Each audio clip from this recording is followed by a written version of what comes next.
5.1 દાખલા નંબર 6 ખૂણો A અને ખૂણો B એવા લઘુકોણો છે કે જેથી cos A બરાબર cos B તો સાબિત કરો કે ખૂણો A બરાબર અહીંયા ધ્યાન આપજો અહીંયા આપણને cos A અને B આપેલા છે તો કાટકોણ ત્રિકોણમાં આપણે A અને B સિવાયના ખૂણાને કાટકોણ લેવો પડશે તો ધારી લઈએ આપણે ત્રિકોણ ABC દોરી કાઢ્યો A અને B સિવાયનો કયો ખૂણો કાટખૂણો લીધો C તો શું લખીશું પહેલા ધારો કે ત્રિકોણ ABC માં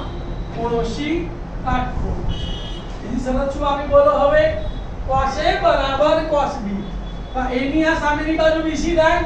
પાસેની બાજુ AC ખૂણા B ની સામેની બાજુ AC થાય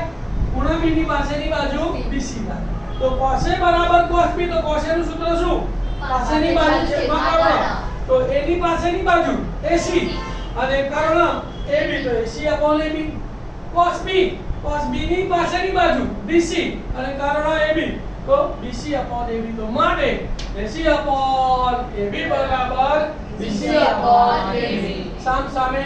સર્કલ ઉડી ગયું AB ઉડી ગયા તો શું બચ્યું AC બરાબર BC તો AC બરાબર BC જો ત્રિકોણની બે બાજુ સરખી હોય તો તેના સામેના ખૂણા કેવા થાય સરખા તો માટે ખૂણો B બરાબર ખૂણો A સામ સામેના ખૂણા માટે ખૂણો A બરાબર ખૂણો B સાબિત કરી શકાય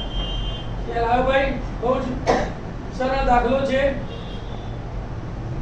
ઓકે મારી ચેનલને લાઈક અને સબસ્ક્રાઇબ કરજો ઓમ નમઃ શિવાય